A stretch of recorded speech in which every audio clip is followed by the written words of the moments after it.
കഥകൾ ഇഷ്ടമല്ലാത്തവരായിട്ട് ആരും ഉണ്ടാവില്ല അല്ലേ? അത് കുറച്ച് പൊടിപ്പും തൊങ്ങലും വെച്ചിട്ടാണെങ്കിലോ നമ്മളങ്ങോട്ട് കേട്ടിരുന്നു പോകും.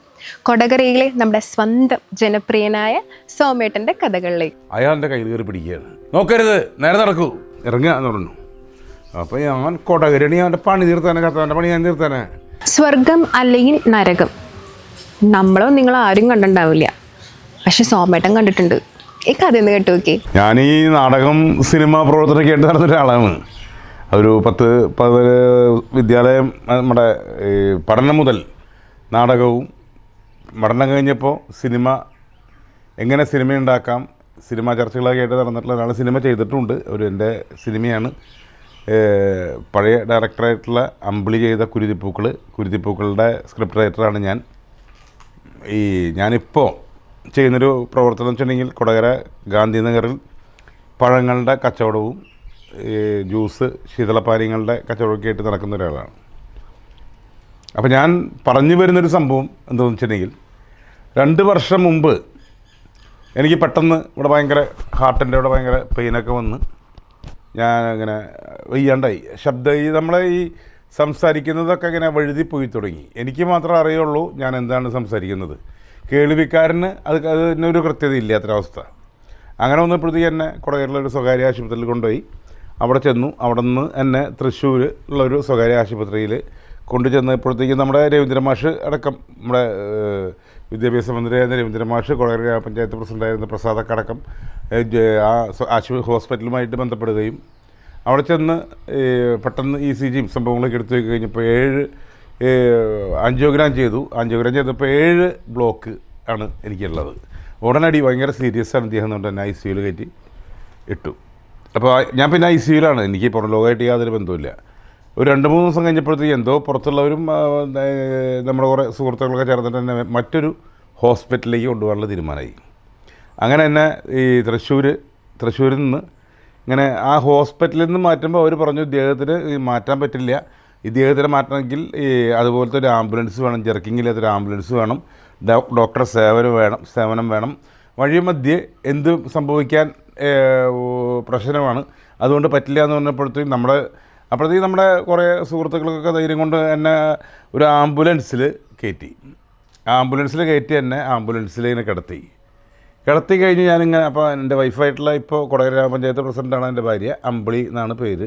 അമ്പിളി ഇരിക്കുന്നുണ്ട്, പിന്നെ എൻ്റെ വളരെ അടുത്ത സുഹൃത്തുക്കൾ ഇരിക്കുന്നുണ്ട്. പക്ഷേ എനിക്ക് യാതൊരു കുഴപ്പമില്ല. എനിക്ക് ഈ അറ്റാക്കുമായിട്ട് ബന്ധപ്പെട്ട് എൻ്റെ മെമ്മറി ഔട്ടോ അല്ലെങ്കിൽ എനിക്കൊരു ഭയോ ഒന്നുമില്ല. എന്നെ ഈ ആംബുലൻസിൽ കിടത്തി കഴിഞ്ഞപ്പോൾ എനിക്ക് ഭയം തോന്നി. കാരണം എൻ്റെ അപ്പുറത്തൊക്കെ ഇവരിയ്ക്കുന്നു, ഞാൻ ഡെഡ് ബോഡിയാണ് പിന്നെ പോകുന്നത്. അങ്ങനെ പോയി യാത്ര ചെയ്ത് ഇങ്ങനെ പോയി കഴിഞ്ഞ് കുറേ കഴിഞ്ഞപ്പോൾ ഇനി ഞാൻ ചെറുതായിട്ടൊന്ന് മയങ്ങി കഴിഞ്ഞ് കുറച്ച് കഴിഞ്ഞ് ഇങ്ങനെ മയക്കത്തിലേക്ക് പോയി കഴിഞ്ഞപ്പോൾ വണ്ടി നിർത്തി കഴിഞ്ഞപ്പോൾ ഞാൻ കണ്ണ് തുറന്ന് നോക്കുമ്പോൾ ടോളിൻ്റെ അടുത്താണ് വണ്ടി നിൽക്കുന്നത്, ടോൾ പ്ലാസയുടെ അടുത്ത്. അപ്പോൾ വണ്ടി നിർത്തിയിട്ട് ഡ്രൈവർ ഇറങ്ങി വന്നു. ആ ഡ്രൈവർ ഞാൻ കണ്ട, തൃശ്ശൂരിൽ നിന്ന് ഇങ്ങനെ വണ്ടിയിൽ കയറുമ്പോൾ കണ്ട ഡ്രൈവറല്ല ഞാൻ കണ്ടത്. പിന്നെ കാണുന്ന ഡ്രൈവർക്ക് ഞാൻ ഗന്ധർവൻ എന്ന പത്മരാജൻ സാറിൻ്റെ സിനിമയിലെ ആ ഒരു തൊപ്പിയൊക്കെ വെച്ചിട്ടുള്ള നിതീഷ് ഭരദ്വാജിൻ്റെ ആ കിരീടത്തിന് പകരം വേറൊരു കിരീടം വെച്ചിട്ടുള്ള ഒരാൾ അയാളുടെ കയ്യിൽ കയറി പിടിക്കുകയാണ്. അയാളുടെ കൈ കയറി പിടിച്ചിട്ട് എന്നെ വണ്ടിയിൽ നിന്ന് ഇറക്കി കഴിഞ്ഞപ്പോൾ എൻ്റെ ഭാര്യ അമ്പിളിയും മറ്റുള്ള സുഹൃത്തുക്കളൊക്കെ തടയാൻ ശ്രമിച്ചു. അവരൊക്കെ ഭയങ്കര വിപ്ലവകാരികളാണ് അതിൻ്റെ ഉള്ളിരിക്കുന്നവർ.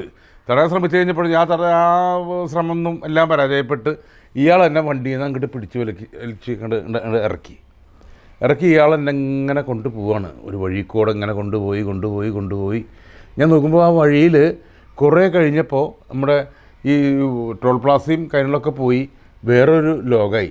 അവിടെയൊക്കെ കത്തി നിൽക്കുകയാണ് മരങ്ങളൊക്കെ ഇങ്ങനെ മരങ്ങളൊക്കെ കത്തി നിൽക്കുകയാണ്. കുറേ മരത്തുനിന്ന് ചാരങ്ങനെ വീണുകൊണ്ടിരിക്കുക. അപ്പോൾ ഞാൻ അങ്ങനെ നോക്കുമ്പോൾ ഇയാൾ എൻ്റെ കയ്യിൽ ശക്തമായിട്ട് പിടിക്കുന്നുണ്ട്. ഇയാൾ എന്നെ കൊണ്ടുപോയി പിന്നെ ഞാൻ കാണുന്നത് നല്ല പച്ചപ്പുള്ളൊരു സ്ഥലം. ആ സ്ഥലം ഞാൻ എനിക്കൊരു 58 വയസ്സായി. ഇത്ര കാലത്തിനിടയിൽ ഞാൻ കേരളത്തിൻ്റെ വിവിധ ഭാഗങ്ങളിലും ഇന്ത്യയിലെ വിവിധ ഭാഗങ്ങളിലും സഞ്ചരിച്ചിട്ടുള്ള ഒരാളാണ്. അത്ര ഭംഗിയുള്ളൊരു ഇടം ഞാൻ ജീവിതത്തിൽ കണ്ടിട്ടില്ല. അങ്ങനെ നല്ല പച്ചപ്പ്, വളരെ മനോഹരമായിട്ടുള്ളൊരു സ്ഥലത്ത് കൂടെ ഇങ്ങനെ നടന്നു പോയി കഴിഞ്ഞ് കുറേ സ്റ്റെപ്പുകൾ കയറി കഴിഞ്ഞപ്പോൾ മനോഹരമായിട്ടുള്ളൊരു വഴി. ആ വഴിയിൽ കംപ്ലീറ്റ് ഒരു സൈഡിൽ കംപ്ലീറ്റ് നല്ല നിറങ്ങളുള്ള പൂക്കളൊക്കെ വീണെടുക്കുന്നുണ്ട്.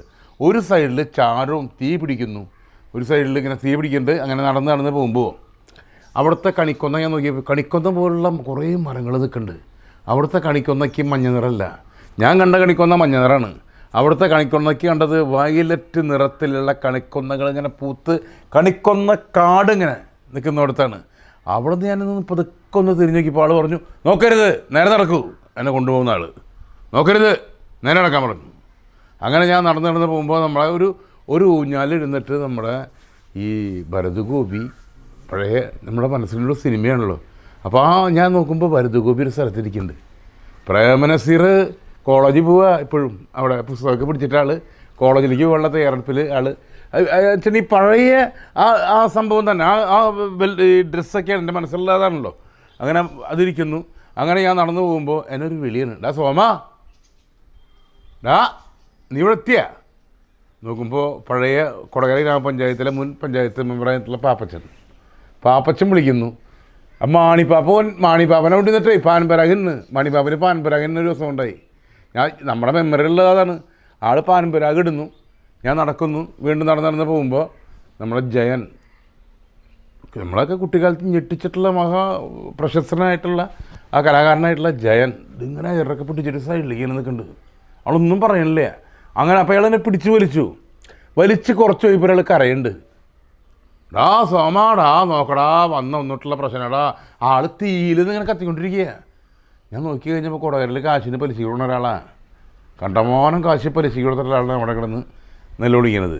അപ്പുറത്ത് വേറൊരാൾ വിളിക്കുന്നത്, ആ സോമാടാ, നോക്കടാ, ഇങ്ങോട്ട് നോക്കടാ, ഞാൻ എവിടെയാടാ വന്ന് മൂർക്കമ്പ് മൊത്തിക്ക് ചീറ്റ ചെന്നിയാൽ ആൾ കണ്ടമാനം പൈസ കാശ് കൊടുക്കുകയും സ്ഥലക്കച്ചവടം മണ്ണടിയും പാടൊക്കെ നികത്തിയിട്ട് ഭൂമിയിൽ വെള്ളമില്ലാതാക്കാൻ ശ്രമിച്ചിട്ടുള്ള ഒരാളാണ് കരയണത്. കരയുമ്പോൾ തൊണ്ടയ്ക്കായി വരലാളുടെ ഞാൻ ഇപ്പോൾ പൂടാ മൂർക്കമ്പ് അന്നോട്ട് കൊത്താതണ അന്നോട്ട്. വീണ്ടും നടന്ന് പോയി ഇപ്പോൾ അയാൾ പറഞ്ഞു, ഒന്നും കേൾക്കണ്ട, എന്നെ കൊണ്ടുപോകുന്ന ആൾ ഒന്നും കേൾക്കണ്ട, നടക്കാൻ പറഞ്ഞു. അങ്ങനെ വീണ്ടും നടന്ന് കുറേ സ്റ്റെപ്പുകൾ കയറി അവിടുത്തെ സ്റ്റെപ്പുകൾക്കൊന്നും നമ്മൾ കണ്ട കരിങ്കലിൻ്റെയും വെട്ടുകലിൻ്റെ നിറമല്ല. അതിനൊരു പ്രത്യേക കളർ എനിക്ക് പറയാൻ പറ്റുന്നില്ല. വേറെ നമ്മൾ മൂടി തുടങ്ങി, നമ്മുടെ കാഴ്ചകൾ മങ്ങി തുടങ്ങി. ഇങ്ങനെ കയറി മുകളിലേക്ക് ഇങ്ങനെ എത്താൻ നേരത്ത് അപ്പോൾ എനിക്ക് മനസ്സിലായി ഇത് ഞാൻ അവസാനിക്കുകയാണ്. കാരണം ഞാൻ മരിച്ചുപോയവരെ മാത്രം കാണുന്നു. ആ യാത്രയിൽ മരിച്ചുപോയവരെയും ഈ വയലറ്റ് നിറത്തിലുള്ള കണിക്കൊന്നയൊക്കെ കാണാണ്. അങ്ങനെ നടന്ന് മുകളിലെത്തിക്കഴിഞ്ഞപ്പോൾ നമ്മുടെ ഹിന്ദിയിലെ ഇങ്ങനെ അമിതാഭ് ബച്ചല്ലേ, അമിതാഭ് ബച്ചൻ്റെ പൊക്കത്തിലുള്ള അയാളെ അദ്ദേഹത്തിനേക്കാളും പൊക്കത്തിലുള്ള ഒരാൾ മനോഹരമായൊരു തൊപ്പിയൊക്കെ വെച്ച് അവിടെ നിൽക്കുകയാണ് എന്നെ കാത്ത്. എന്നെ അയാൾ കൊണ്ടുപോയിട്ട് ഇട്ടുകൊടുത്തു. എന്നിപ്പോൾ ഈ എന്നെ കൊണ്ടുപോയവനെ രൂക്ഷമായിട്ട് ഈ അമിതാഭ് ബച്ചൻ്റെ പൊക്കത്തിലുള്ള ആൾ നോക്കി കഴിഞ്ഞിട്ട് അദ്ദേഹം ചോദിച്ചു, ഇയാൾ കൊടകരയുള്ള സോമനല്ലേ? അതെ സാർ, കൊടകരയുള്ള സോമനാണ് എന്നെ കൊണ്ടുപോയ ആൾ. ഞാൻ ഇയാളെ കൊണ്ടുവരാനല്ലല്ലോ പറഞ്ഞേ. സാറേ പിന്നെ ആരാ? കൊട്ടാരക്കരയുള്ള സോമനെ കൊണ്ടുവരാനല്ലേ പറഞ്ഞേ? എന്നിട്ട് ആളെവിടെ നിന്ന് പിറുവിറുക്കുന്നുണ്ട്. എഴുത്തും വായനറിയാത്ത കുറെണ്ണം ചത്തിട്ട് വന്നിട്ടുണ്ട്. അവരൊന്നും ഈ പണി ഏൽപ്പിക്കാൻ പറ്റില്ല എന്ന് പറഞ്ഞു. അപ്പോൾ അയാൾ ആകെ വിഷമമായി. അപ്പോൾ നീ ഇവിടെ നിൽക്ക് എന്ന് പറഞ്ഞിട്ട് ഈ അമിതാഭ് ബച്ചൻ്റെ പൊക്കത്തിലുള്ള ആൾ അകത്തേക്ക് പോയിട്ട് ഒരു തടിച്ചൊരു ചാട്ടവാറ് കൊണ്ടുവന്നിട്ട് ഇയാളെ കൊണ്ടുപോകാനടിക്കുന്നു. എന്നെ കൊണ്ടുപോയ ആളെ, ചാവാൻ നേരമാവാത്ത ആളെ നീ കൊണ്ടുവന്ന് കൊല്ലാൻ ശ്രമിക്കണോ നീ എന്ന് വെച്ചിട്ട് ക്രൂരമായിട്ട് മർദ്ദിക്കുകയാണ് ഇയാളെ. അപ്പോൾ ഇയാൾ അടിക്കൊണ്ട് ഇങ്ങനെ പൊളഞ്ഞു കഴിഞ്ഞപ്പോൾ അയാൾ കുറേ കഴിഞ്ഞപ്പോൾ അടി നിർത്തിയപ്പോൾ ചോദിച്ചു, ഇനിയിപ്പോൾ ഇദ്ദേഹത്തിനെ കൊണ്ടുവരേണ്ടത് എന്നാ എന്ന് ചോദിച്ചപ്പോൾ ആൾ പറഞ്ഞു, ഇവിടേക്ക് അകത്തേക്ക് പോയി ഇത്രയും തടിച്ച പുസ്തകം അത് കൊണ്ടുവന്നിട്ട്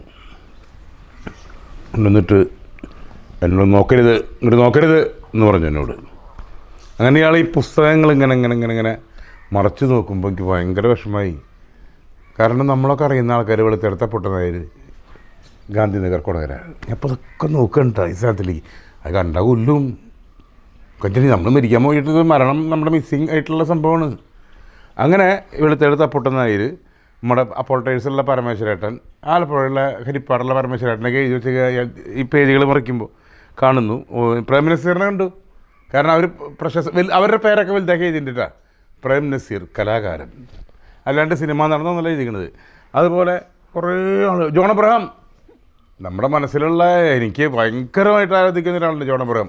ജോൺ അബ്രഹാമിൻ്റെ പേര് അത് വളരെ സ്റ്റൈലായിട്ട് എഴുതിയിട്ടുണ്ട്. ചിലപ്പോൾ അയാൾ കലാപുണ്ടാക്കണം, നല്ല ഭംഗിയിൽ ജോൺ അബ്രഹാം, മലയാള സിനിമാ ഡയറക്ടർ, ലോക പ്രശസ്തൻ എഴുതിയിട്ടുണ്ട്. അങ്ങനെ മറഞ്ഞു പോകുമ്പോൾ മറഞ്ഞു പോയി എത്തിയപ്പോൾ സോമൻ ഗാന്ധിനഗർ കൊടകര, ഡേറ്റ് 2074 ജനുവരി 13 ബുധനാഴ്ച. അന്നാണ് ഡേറ്റ്. അപ്പോൾ പറഞ്ഞു ഇത് ഇദ്ദേഹത്തിനെ കൊണ്ടുവരുന്നത് 2074 ജനുവരി 13 ബുധനാഴ്ച.